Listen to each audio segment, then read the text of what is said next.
Welcome to Ben's Boats. My name is Ben. Today, I've got something new. Behind me is a 1999 MasterCraft MariStar. Now, you're used to seeing all kinds of stern drives and other things on the channel. This is a little different. Let me show you.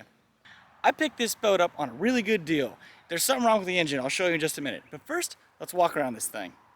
First things first, well, it's a MasterCraft. It's a little different from the Cobalts and everything else you've seen. Second of all, it's an inboard. What that means is you're used to seeing an outdrive on the back here. This doesn't have that. All the running gear that makes this thing work is inside the boat. The only thing that sticks out is the strut, prop, shaft, and rudder. There's a lot of MasterCraft fanatics out there. I might be one, but that's for a different day. This thing has the original cover. Trailer is brand new to the boat. The trailer is absolutely perfect. It's boat made, custom made, brand new in 2021. Double axle trailer. You can't beat it, honestly. Enough about the trailer. We're here for the boat. Take a look at the back here. We got a teak swim platform. All my running gear is down here. Take a look at it. It's in perfect alignment. That squeak is because there's no lubrication on the strut bearings in there. Exhaust flappers are in decent condition. Drain plug is out. This is a speedometer pickup, little paddle wheel for the dash. I haven't even shown you the best part yet. Check this out. It even came with the original bimini and a fly high bar too that mounts on the ski pole way back there, but I'll show you that in a second. Enough talking. Let's get the cover off this thing and check out the inside.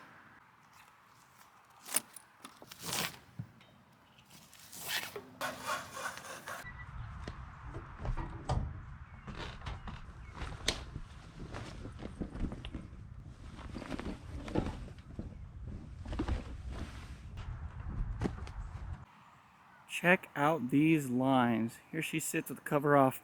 Not a bad looking boat if I do say so myself. The whole ID was previously covered. The last two digits are 99.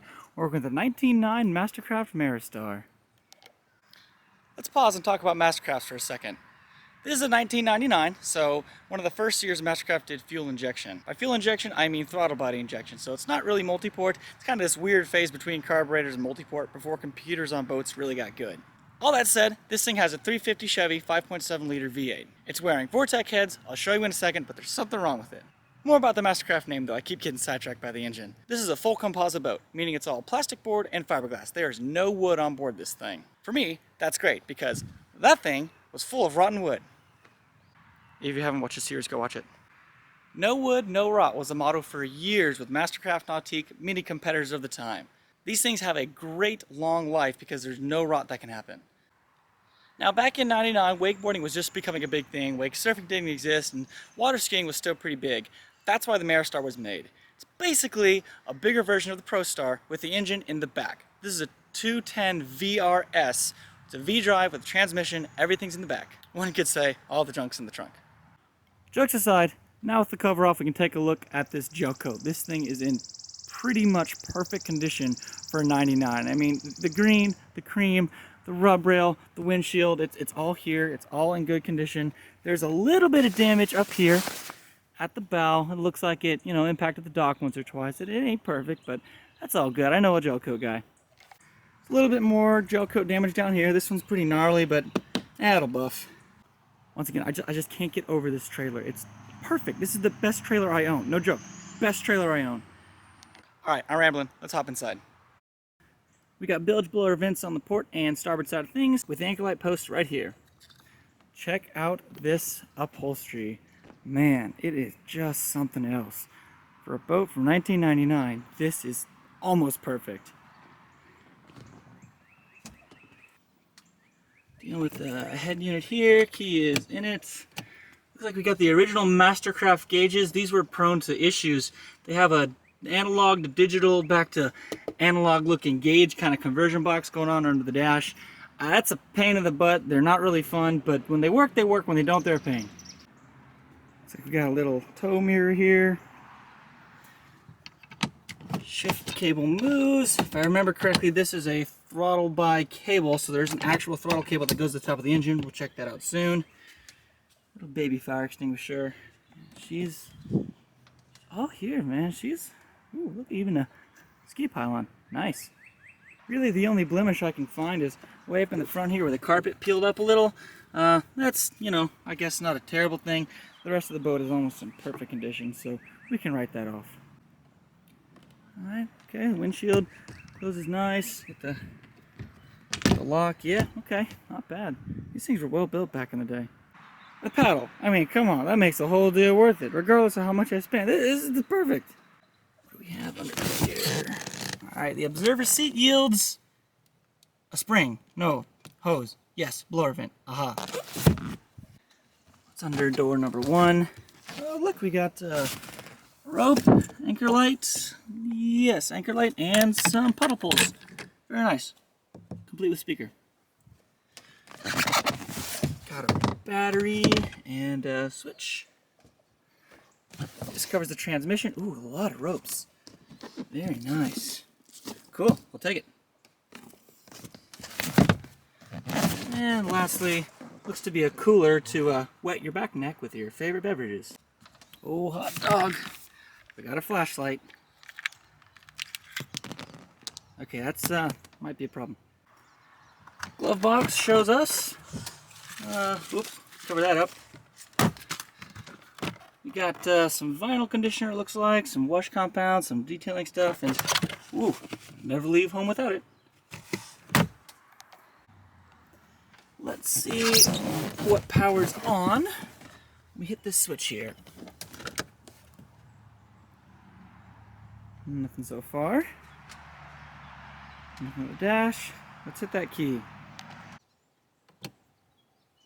Okay, here a fuel pump. Got a check engine light. Gauges sort of move. Yep, okay, sort of move. That moves. Hatch button does nothing. Oh, we got a blower. Got a bilge pump. Something's turning on with that nav light switch. Interior lights, perhaps? No. The tilt helm? Oh, check that out. Sure is, the whole helm tilts. We're on board, we're inside. Let's check out this engine bay.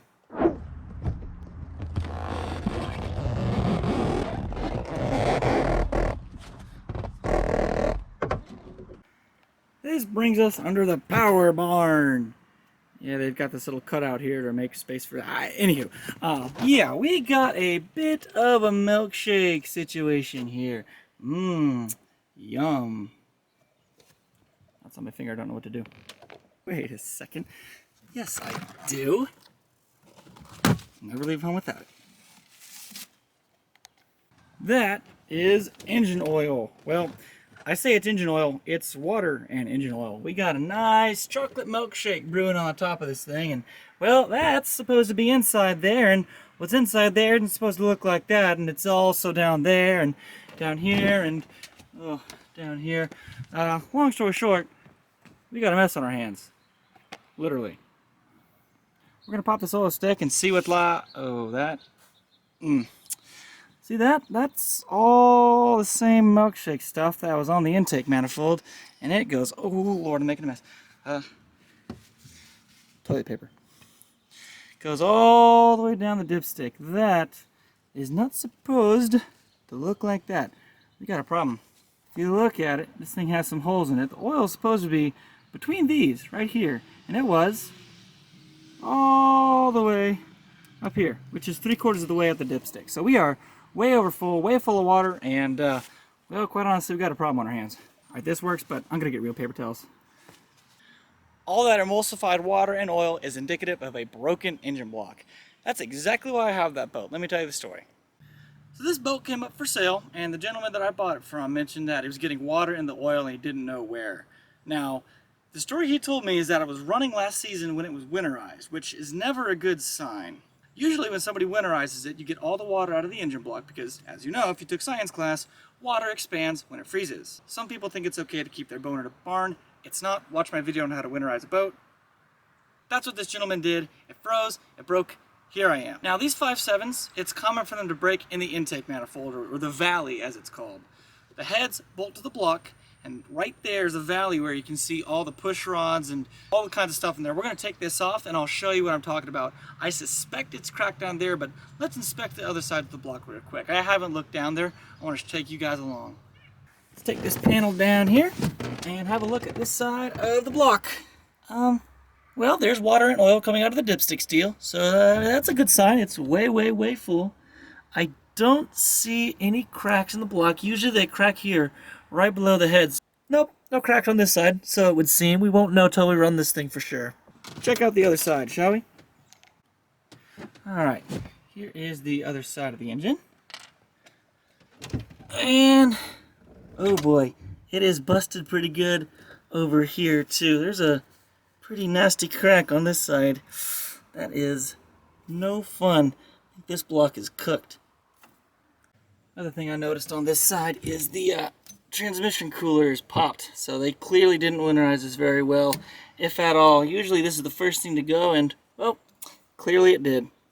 You know, I was hoping I could maybe skirt by just stitch welding the intake valve there closed, but with a crack in the block like that, this thing's going to need an entire new motor. Now that's okay, I budgeted for this. It's no big deal. It's just something that I get to do now. It's a lot of work. Now with damage like this, who knows what the accessories are like? So there's a good chance I'm going to get in this build. I'm going to need, water pump, alternator, the thermostat neck, anything that might have broken due to freeze. Well, the alternator wouldn't break due to freeze, but you get the point. There is something I want to do, however. I'm going to disconnect the coil wire from this thing so it can't start and spin it over and see what it sounds like in there. That would be this wire right here. And hit the key.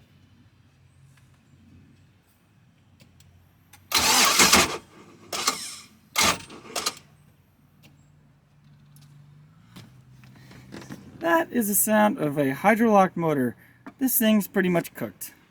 Well, that's disappointing, but where do we go from here? What I want to do is pull out some spark plugs and see why this thing's hydrolocking. It's good in the engine, but quite honestly, I want to see what they look like either way. Oh, there's oil down here too. There's oil everywhere. This thing got cooked, man. Ugh. This poor boat. Well, the boat's okay. Engine, not so much.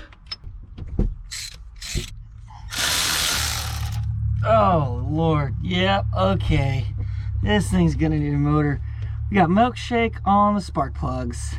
You know what? You're just gonna go back home because you're leaking oil all over the place, and that's a big, big mess. So you go back in your little home there. Yeah. Bye-bye. Well, the doctor is in, and the diagnosis is not good. This thing needs help. It needs it bad. It needs a motor. That's okay. I've done a little bit of that in the past, and it doesn't scare me to do it. It's just some money and some time. I've got one of those, not both, but either way, we're gonna do this. I wish there was more I could do in this video, but in all honesty, that's all I want to do until I pull this engine out. It's not worth it for me to do any more until it's time to remove this thing. I've got someone who does some engine work. I'm gonna get a new block, some rotating assembly, a couple other bits and pieces over to him, and see what I can work out as far as an engine goes. I want to do this right, but I'm also gonna do it on a budget, so stay tuned. Now, I'm by no means an engine builder myself, so I'm going to get this thing out of here, tear it down, do it right, and get another block for this thing, and hopefully we can get her back on the water pretty soon. At the end of the day, that old 5.7 was tired anyway. It was looking at 700 something hours, and Lord knows what it's been beat on, so it's time for an engine. I was really hoping this video would be a little longer, but that's alright. There's going to be some other stuff coming down the pipeline. I'm working on more boats. I got them in the shop. I've got some other stuff coming up in the future, so stay tuned. There's always more boat building content to come. If you liked the video, leave a like. Thanks for watching. Subscribe, stick around. There's going to be a lot more of this thing on the way. If you like this kind of content, maybe consider subscribing, leaving a like. Let me know how I did in the comments down below, and you'll be seeing this boat around again. We're not done with it just yet. She might be tired, but we're about to give her a second wind. Y'all stay tuned. Thanks for watching.